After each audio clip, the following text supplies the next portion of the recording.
Marinat için bize mayonez, yoğurt karışımı, bir de bir kaşık domates salçası,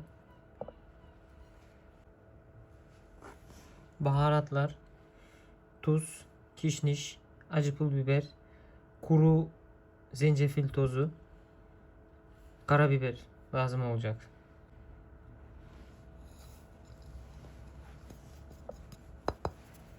Ve 2 kaşık ayçiçeği yağı.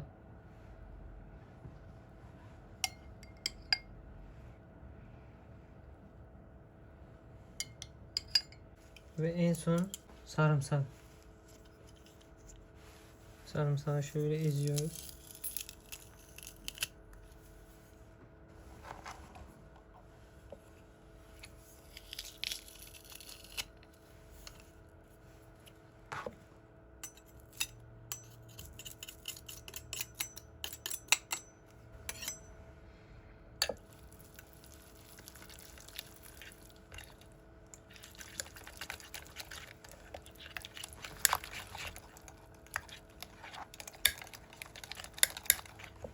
Tavuk kanatlarımızı marinade ekliyoruz. İyice karıştırıyoruz. İyi karıştırdıktan sonra 2 saate dolaba dinlenmeye gönderiyoruz. Şu anda hamur karışımını yapacağız. 1 bardak un.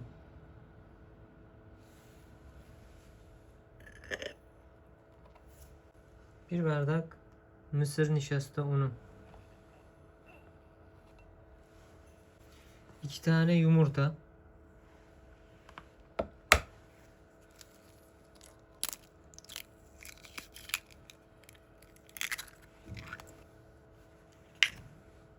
4 kaşık ayçiçeği yağı.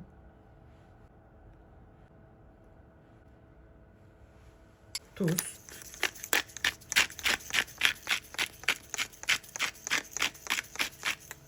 Meksikan taho baharatı.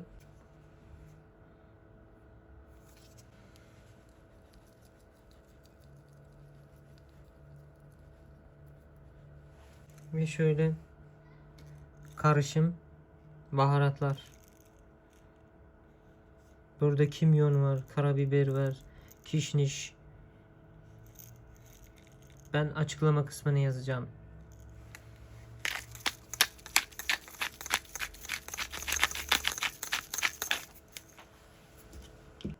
Ve su ekleyeceğiz. İlk önce yarım bardak ekleyeceğim.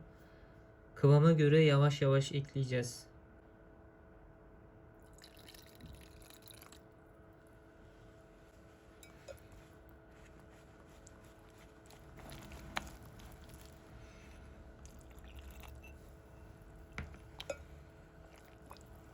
Şu anda 1 bardak ekledim.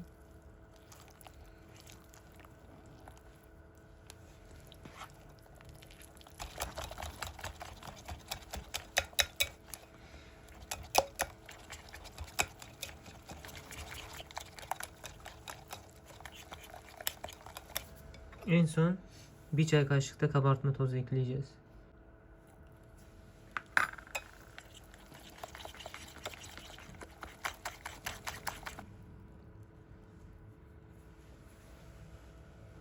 Şu anda sos yapacağız. Sos için bize tereyağı lazım olacak.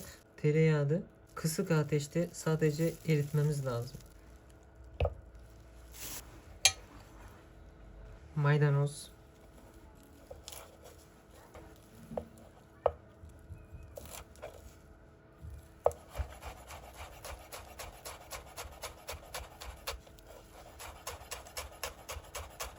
Tereyağımız eridi. Şu an buraya malzemelerimizi ekleyeceğiz. İlk önce sarımsak.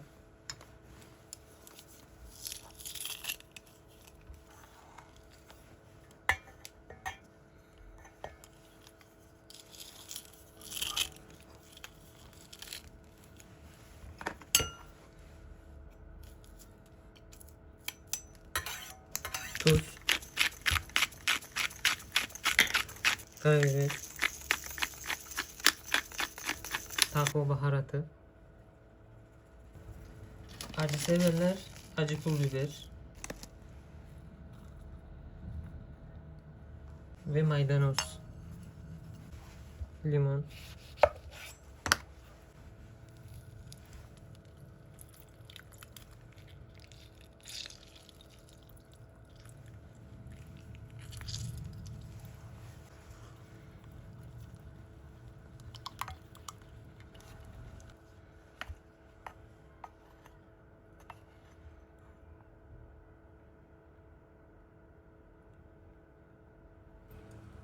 hamurumuza marine edilmiş tavuğu ekliyoruz. Kanatları.